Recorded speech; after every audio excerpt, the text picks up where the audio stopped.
Fue humillada y expulsada del lugar. Pero minutos después, la misma azafata que la avergonzó enfrentó consecuencias imprevistas. Lo que sucedió en este vuelo lo cambiará todo, no solo para las personas a bordo, sino para toda la aerolínea.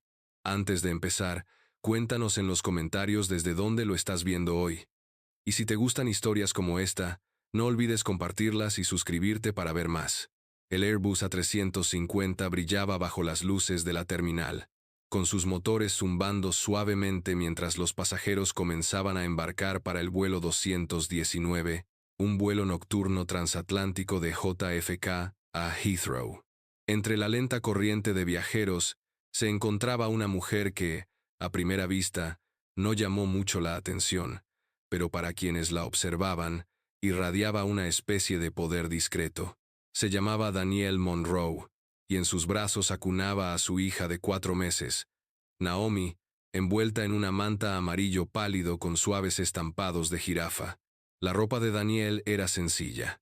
Un acogedor suéter color crema, leggings oscuros de maternidad y un pañuelo de seda que brillaba ligeramente bajo las luces de la cabina. Una pañalera de cuero colgaba de un hombro, y su tarjeta de embarque estaba guardada en la parte trasera de la funda del móvil. Al entrar en la cabina de primera clase, recorrió con la mirada los compartimentos superiores antes de encontrar su asiento. El 2A. Con la facilidad que le da la práctica, deslizó su bolso en el compartimento, se sentó y comenzó a acomodar a Naomi con movimientos suaves y rítmicos. Fue entonces cuando todo cambió. Una azafata alta, de postura perfecta, con el pelo platino recogido en un moño ordenado, caminó con paso rápido por el pasillo. Su etiqueta decía Hollis. Era pura angulosidad y eficiencia. Y al posar la mirada en Danielle, un destello indescifrable cruzó su rostro. Disminuyó la velocidad. «Disculpe», dijo Hollis, con voz pulida y educada, pero con el tono de alguien acostumbrado a ser obedecido. «¿Puedo ayudarla?» Danielle sonrió, cálida pero distraída, mientras cambiaba el peso de Naomi. «Estoy lista. Gracias». Hollis no le devolvió la sonrisa. «Señora, esta es la cabina de primera clase. Necesito ver su tarjeta de embarque». Danielle parpadeó, acomodando a su hija con una mano mientras buscaba su teléfono. Sacó el código QR y giró la pantalla hacia Hollis. 2A. Hollis se quedó mirando un momento, como si el número de asiento fuera una errata que solo ella pudiera descifrar. «¿Y eres tú?» La expresión de Danielle no flaqueó, pero algo se atenuó en sus ojos. «Sí, Danielle Monroe». Una larga pausa. Luego, Hollis asintió brevemente, pero en lugar de irse, se quedó un rato. «¿Piensas amamantar durante el vuelo?», preguntó. Danielle dudó, frunciendo el ceño. «Sí». «¿Por qué?». La sonrisa en los labios de Hollis no se extendió a sus ojos. «Es que no todos en primera clase se sienten cómodos con eso. Solemos recomendar que los padres con bebés se sienten en la cabina familiar, es más apropiado». Los pasajeros cercanos giraron la cabeza sutilmente, aguzando el oído ante la repentina tensión. Danielle acercó un poco más a Naomi, con voz serena pero firme. «Tengo un billete de primera clase y mi hija es un bebé. Haré lo que sea necesario para asegurarme de que esté alimentada y cómoda». Hollis apretó la mandíbula. «Tendré que hablar con el supervisor de cabina». Y así, se dio la vuelta y se alejó, haciendo sonar los tacones, dejando tras de sí un silencio atónito que pareció flotar sobre la segunda fila como niebla. Danielle exhaló lentamente. No era nueva en esto. 5 minutos después, Hollis regresó, no con una disculpa, sino con refuerzos. Un auxiliar de vuelo la seguía, y entre los dos, insistieron cortésmente en que Danielle pasara a clase económica, alegando vagas preocupaciones sobre conflictos de asientos y experiencia del pasajero. Hubo miradas, murmullos. Una pareja mayor observó con lástima cómo obligaban a Danielle a levantarse, recoger a su bebé, su bolso, su dignidad, y empezar a caminar, paso a paso, entre filas de sillones reclinables de cuero y viajeros desconcertados y silenciosos. Pero lo que nadie, ni siquiera Hollis, sabía era que Danielle Monroe no era solo una madre en un vuelo nocturno. Era la fundadora y accionista mayoritaria de la aerolínea para la que todos trabajaban. Y mientras Danielle se acomodaba en su nuevo y estrecho asiento en la fila 34, junto a un hombre que masticaba pipas de girasol y veía una lucha libre en su teléfono sin auriculares, no lloraba. Estaba enviando un mensaje de texto. El mensaje que envió tenía solo 4 palabras. Es hora. Empieza ahora. 10 filas más allá. El auricular del supervisor de cabina crepitó. En la cabina, la pantalla del copiloto parpadeó con una alerta silenciosa. Y de vuelta en primera clase, Hollis volvió a servir champán, completamente inconsciente de que el vuelo que creía controlar acababa de dar un giro inolvidable. Acababa de ser humillada, exiliada de su asiento de primera clase como una intrusa en su propia creación. Pero mientras la azafata seguía disfrutando de su ilusión de control, la verdadera turbulencia apenas comenzaba. Lo que sucediera después lo desbarataría todo. Y alguien en este vuelo estaba a punto de aprender lo que significa volar demasiado cerca del poder. Antes de profundizar, cuéntanos desde dónde lo ves.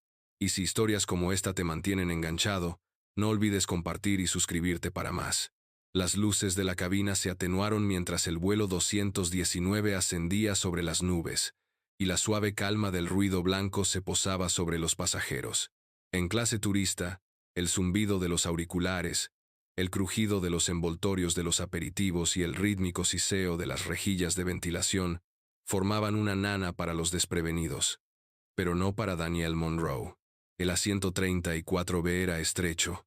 Compartía el reposabrazos con un hombre que aún no había reconocido su presencia, y la cabeza de Naomi reposaba sobre el pecho de Danielle con los puños apretados mientras se quedaba dormida.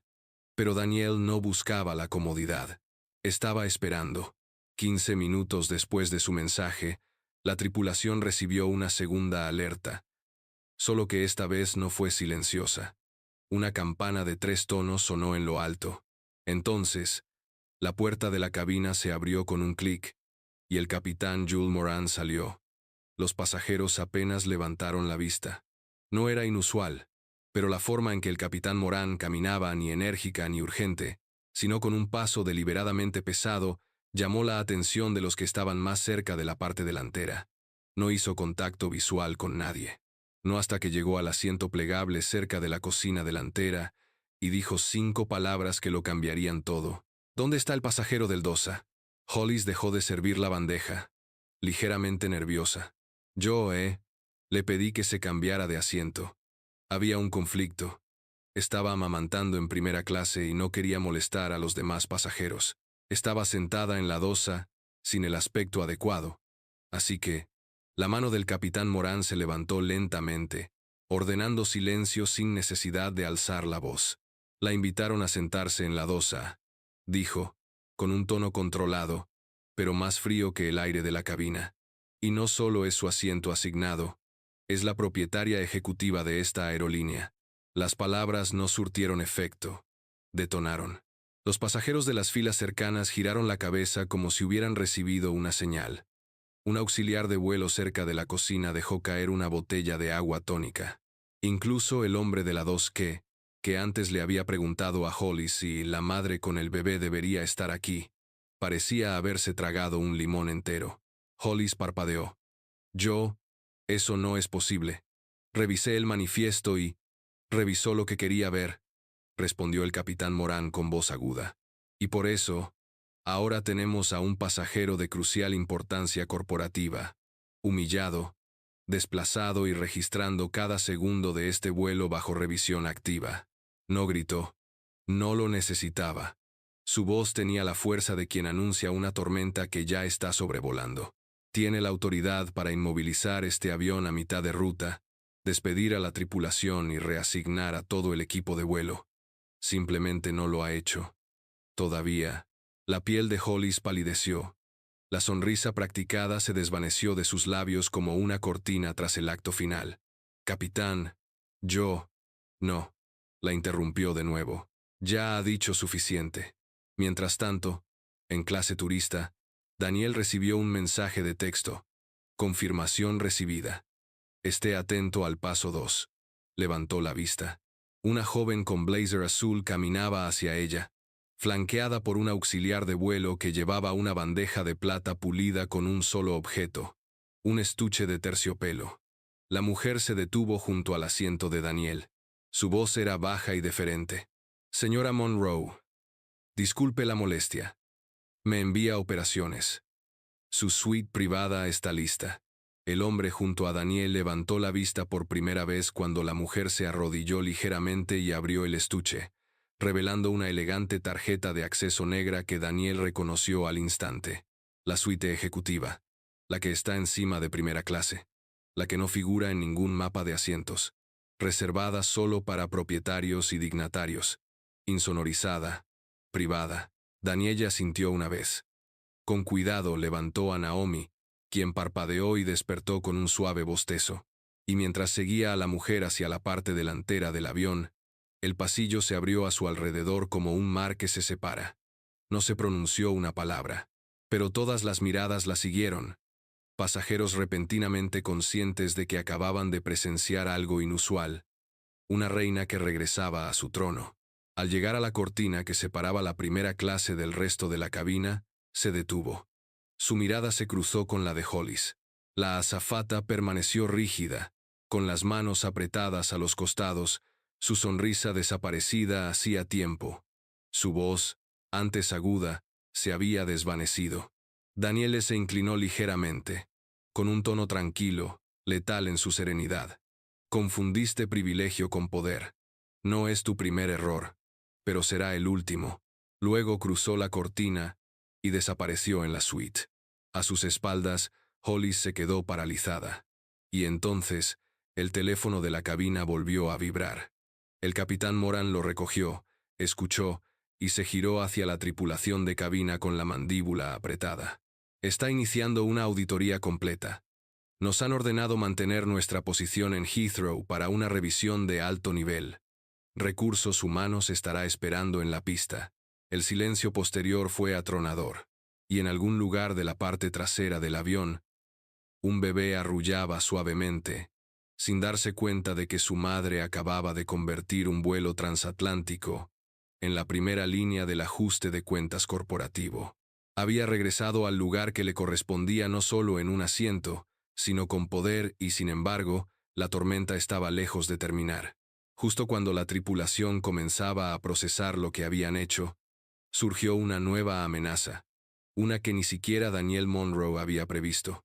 Lo que sucediera a continuación convertiría este vuelo de un ajuste de cuentas corporativo en una crisis total en el cielo.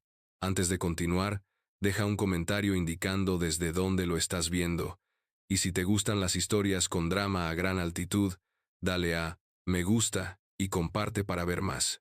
La suite ejecutiva estaba en silencio. Una burbuja de calma se erguía en el caos. Daniel estaba sentada en el sillón reclinable de cuero, mientras Naomi dormitaba plácidamente en la cuna a su lado.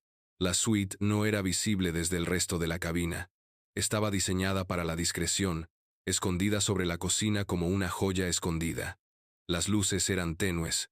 Un suave golpe en la puerta fue seguido por la voz del auxiliar de vuelo, apenas un susurro. Stray. Monroe. El capitán Moran quisiera saber si prefiere abordar la situación al aterrizar, o en pleno vuelo. Daniele no respondió de inmediato.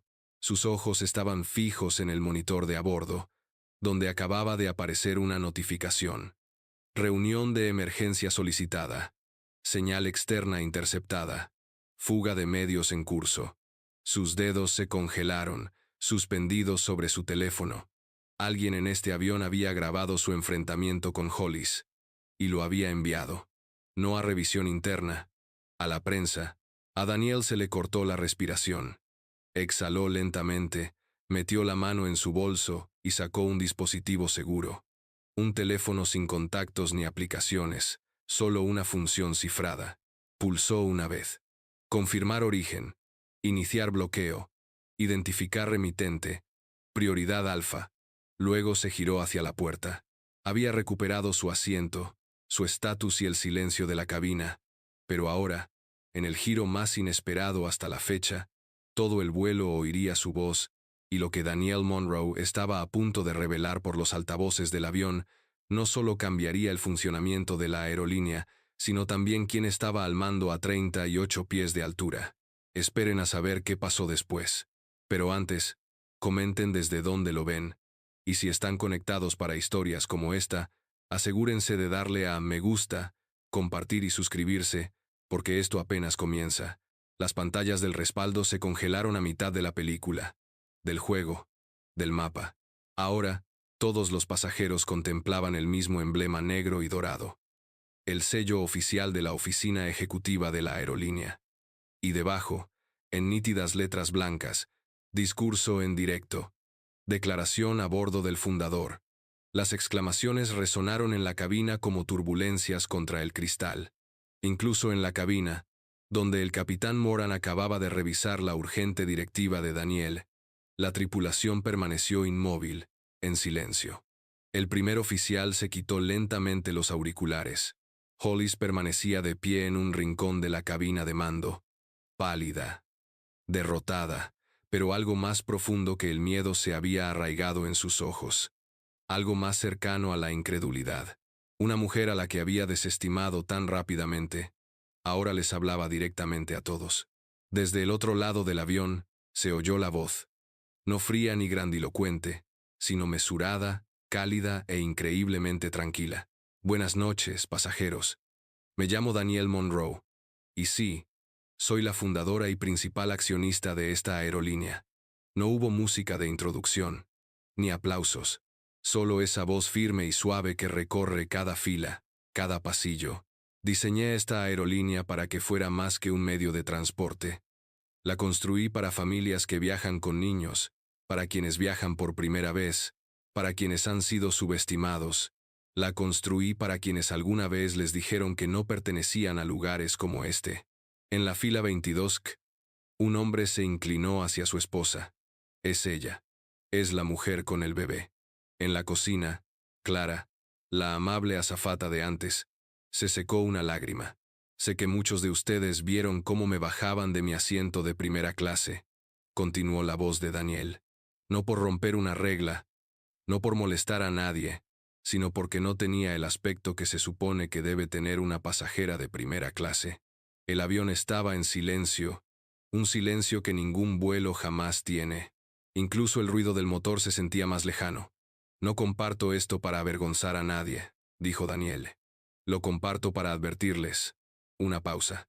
Porque la mujer que me juzgó no es la única. Todos los días, en todos los vuelos, los pasajeros son discriminados, conmovidos, ignorados o se les hace sentir inferiores. No importa el tipo de billete que tengan. Importa lo que cada uno crea que se merece. Desde la parte trasera del avión, un hombre se levantó lentamente. Era Ethan Latimer, un director ejecutivo de tecnología conocido por sus inversiones silenciosas y viajes discretos. Había embarcado sin seguridad, con gorra y vaqueros. Había silenciado a la cabina con la verdad, convertido los aplausos en acción y desviado un vuelo internacional con una sola orden. Pero justo cuando Danielle Monroe recuperaba los cielos que había construido, una tormenta aún mayor acechaba sobre las nubes. Porque alguien a bordo no quería que su mensaje llegara. Antes de empezar con la última parte, cuéntanos en los comentarios, ¿alguna vez has visto a alguien con poder subestimado? Y no olvides darle a me gusta, compartir y suscribirte, porque el verdadero final está a punto de comenzar. La cabina volvió a estar en silencio, pero esta vez no era paz. Era la calma que se siente antes de que las ruedas toquen tierra con demasiada fuerza. Los pasajeros murmuraban sobre el desvío a Reykjavik. Algunos consultaban mapas y se preguntaban en voz alta si se debía al mal tiempo, a una emergencia médica o a algo más. Pero en las silenciosas filas de la clase ejecutiva, un hombre permanecía inmóvil, ajeno a los susurros a su alrededor. Asiento 8D, barba recortada, chaqueta deportiva azul marino, un maletín de cuero liso bajo sus pies. Su tarjeta de embarque decía James Rutledge, pero su verdadero nombre no debía aparecer en este manifiesto. Ni siquiera Danielle Monroe sabía que estaba allí. Todavía no. Metió la mano en su chaqueta y sacó un pequeño dispositivo de comunicación que parecía un segundo teléfono. Oculto, sin registrar. En la diminuta pantalla, brillaba un mensaje. Escribió de vuelta. Rápido. Monroe activo. Asistencia en cabina en ascenso. Cronología comprometida. Entonces miró hacia adelante, hacia la cortina que conducía a la suite ejecutiva. Daniel. Ella era su objetivo. Y no por violencia. No, esa no era la misión. Él estaba allí para impedir que volviera a hablar, porque lo que Daniela acababa de revelar no era solo mala publicidad, perturbaba a fuerzas externas a la aerolínea. Su discurso, si se repetía, afectaría a las salas de juntas, las conferencias de inversores, los contratos gubernamentales. Demasiadas personas se habían beneficiado del sistema que ella acababa de desafiar. Y alguien le había pagado a James Rutledge para que se lo recordara. Se puso de pie, no rápidamente, no amenazante, solo con calma, como si se estirara después de una larga siesta. Dio un paso hacia el pasillo, y fue entonces cuando Clara, la joven azafata que antes le había ofrecido agua a Daniel, se interpuso en su camino. «Señor», dijo, «necesito ver sus credenciales». Rutledge arqueó una ceja. «Disculpe, se le ha observado accediendo a un canal seguro», dijo con calma, aunque con la voz tensa. «Hemos estado monitoreando la actividad digital del vuelo. Su dispositivo no está autorizado». Inclinó la cabeza, divertido. Eso no es parte de su trabajo. Clara no se inmutó. «No. Pero proteger a las RA. Monroe sí lo es». Y entonces llegó la sorpresa. De la puerta de la cabina salió un hombre de negro, sin uniforme de aerolínea ni placa de tripulación, pero sosteniendo una cartera con credenciales federales. «James Rutledge», dijo el hombre con firmeza. «No está autorizado a interferir con este vuelo ni con ninguna comunicación ejecutiva proveniente de Monroe Holdings. Entregue el dispositivo». Los pasajeros de la parte delantera se asomaron de sus filas, paralizados. Rutledge no se movió al principio. Luego, lentamente sonrió con suficiencia. Así que ella lo sabía. Daniel Monroe, de pie tras la cortina, finalmente dio un paso al frente. Su voz era firme. «Construí esta aerolínea para transportar personas», dijo. «Pero también la construí para llevar cambio. Estabas aquí para impedirlo, pero fracasaste». Rutledge le sostuvo la mirada un largo instante. Luego, con calma, se agachó y sacó el dispositivo de su abrigo. Se lo entregó a la gente. «Dígale a su junta directiva», dijo, «que esto no ha terminado». La expresión de Daniel no vaciló. «Tiene razón. Apenas empieza». Un silencio invadió la cabina. La voz del capitán Morán llegó por el intercomunicador. «Damas y caballeros, les habla su capitán. Hemos comenzado nuestro descenso hacia Reykjavik. Tripulación de vuelo, preparen la cabina para el aterrizaje». Mientras las ruedas descendían y las nubes se abrían, todos los pasajeros supieron que habían presenciado algo que ninguna aerolínea había transmitido jamás en pleno vuelo. Un ajuste de cuentas. Daniel regresó a su suite. Abrazó a Naomi con ternura, rozando la mejilla de su hija con un dedo. «Crecerá en un mundo diferente», susurró, «porque hoy lo cambiamos». El avión aterrizó con una suave sacudida, sin fanfarrias ni aplausos, solo el silencio sofocante de un nuevo comienzo. Afuera, en la pista, ya esperaban vehículos negros, y adentro, todos los auxiliares de vuelo que habían estado con Daniel permanecieron de pie. Hollis, ahora sentado bajo escolta en el asiento trasero plegable, los observó a todos y finalmente comprendió. El poder no está en el uniforme. Está en lo que decides hacer cuando nadie más se pone de pie. Ahora aplaudía. Una vez, 2 veces, más fuerte. Otros se unieron. Al principio, vacilantes, luego con confianza. Los aplausos se extendieron como fuego por la cabina, fila tras fila. Viajeros de negocios, estudiantes, madres, niños. No eran solo aplausos, era aprobación. De vuelta en la suite, Daniel estaba sentada abrazando a Naomi contra su pecho, con la mirada fija en el monitor. No se había cambiado de ropa. No se había movido para reclamar un pedestal. Ahora simplemente la veían. Su voz regresó, más suave. Después de este vuelo, sucederán varias cosas. La tripulación será evaluada. Nuestros programas de entrenamiento serán revisados. Y algunos asientos de este avión serán puestos en tierra permanentemente. En la cabina, el capitán Moran se giró hacia Hollis. «Ya no estás a cargo de nada», dijo, señalando el asiento plegable. «Siéntate. No hables». Pero entonces, justo cuando todo parecía calmarse, el intercomunicador volvió a sonar. «Damas y caballeros, les habla el capitán Moran. Me acaban de notificar que nos están desviando. A petición de la SRA. Monroe, aterrizaremos no en Londres, sino en Reykjavik, Islandia, para una revisión de emergencia y la extracción de personal». El avión se sacudió ligeramente, no por turbulencias, sino por el impacto. Hollis se quedó boquiabierta. «¿Están desviando el vuelo?», susurró. «¿Por mí?», el capitán Moran miró de reojo. «No, por ella, y por lo que viene». Porque lo que Hollis no sabía, lo que nadie sabía todavía, era que alguien más en ese avión no era quien decía ser. Un hombre sentado en clase ejecutiva acababa de recibir un mensaje en un dispositivo seguro. Y el texto era simple. «Tenemos una brecha de seguridad. Monroe está comprometida. Continúen con la fase segundo». Cerró el teléfono. Se ajustó la chaqueta y sonrió. «Dígale al capitán Moran que hablaré con la tripulación y dígale que cierre el Wi-Fi». Ahora, en la cabina principal, la tensión aumentaba. El auxiliar de vuelo se abalanzó sobre él, susurrándole al oído. Este se puso rígido. «Apáguelo», murmuró. «Wi-Fi apagado. Acceso suspendido. Sin excepciones». Un minuto después, las pantallas del avión se apagaron. Los monitores de los respaldos se congelaron. Un pasajero del 7 gimió a mitad de la película, mientras que alguien del 10 maldijo al ver desaparecer su correo electrónico. De vuelta en primera clase, Hollis estaba desesperada. Le temblaba la mano al intentar servirse una copa de champán, derramándola sobre la bandeja. Uno de sus compañeros se inclinó y susurró. «Cortaron el Wi-Fi. Esto no es normal». Hollis no respondió. Sabía lo que estaba pasando.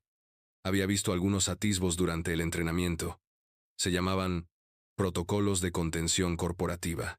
Palabras clave y procesos destinados a secuestros o incidentes diplomáticos. Pero esto no era un secuestro. Se trataba de ella. Metió la mano en el bolsillo de su abrigo, sacó discretamente su teléfono y abrió el chat grupal cifrado. «Sky Elite Leads, solo interno». Sus dedos volaron mientras escribía. «Es la dueña. Han bloqueado los sistemas. Creo que me van a despedir en el aire». Una respuesta apareció casi al instante. «¿Quién? La madre. En serio». Pero fue el siguiente mensaje el que la dejó helada. «Borra este hilo. Operaciones lo acaba de marcar. Tiene autorización de tiempo real». De vuelta en la suite, el otro teléfono de Daniel vibró. Entrecerró los ojos. «Chat grupal identificado. Instigador confirmado. Recomiende la siguiente acción». Escribió una palabra. «Proceda». 30 segundos después, un timbre resonó por el intercomunicador. «Les habla su capitán. Debido a una revisión de política interna, el vuelo 219 está siendo reestructurado. Azafata de vuelo principal, Hollis Taylor, por favor, preséntese en la cabina de inmediato». Los pasajeros levantaron la vista. Hollis se quedó paralizada. Una azafata, Maya, se acercó a ella. Nunca dicen nombres por el intercomunicador. En silencio, Hollis se puso de pie. Sentía las piernas como si no fueran suyas. Caminó hacia la cabina, intentando no cruzar miradas. Pero los susurros ya se elevaban como humo tras ella. Al pasar por la cocina, Clara, la misma azafata junior que antes le había ofrecido agua a Daniel, la observó con una mirada que ya no era nerviosa. Era resuelta. Y entonces vino el giro. Al llegar Hollis a la cabina, otra figura entró en la cabina de primera clase desde la suite, la propia Daniel Monroe, sosteniendo a su bebé, sin guardias, sin séquito, solo presencia. Los pasajeros se quedaron atónitos. Alguien en el 1C articuló: «Es ella». Daniel no alzó la voz. No le hacía falta. Caminó tranquilamente por el pasillo, cada paso resonando con la autoridad que ninguna placa, uniforme ni título podía fingir. A su paso, uno a uno, los mismos pasajeros que antes habían permanecido en silencio se volvieron hacia ella, no con confusión, sino con reverencia. En la cabina, el capitán Moran levantó la vista al entrar Hollis. No habló, porque detrás de ella, Daniel entró, y por primera vez, Hollis se encontró ante una mirada que desnudó su orgullo. «Te preocupa el aspecto de la gente», dijo Daniel en voz baja, cepillando el pelo de Naomi mientras la bebé dormía. «Pero ahora, el mundo te estará observando». Se giró hacia el capitán Moran. «Recibirás una directiva en 60 segundos. Síguela, sin demoras». El labio de Hollis tembló. «Yo no quise decir». Danielle la interrumpió con una ceja levantada. «No tenías por qué. Le mostraste a toda la cabina quién eras exactamente. Y ahora, yo también lo haré». De vuelta en la cabina, todas las pantallas volvieron a la vida de repente. Solo que esta vez, en lugar de películas, apareció un mensaje. Discurso a bordo de Danielle Monroe, fundadora y accionista mayoritaria.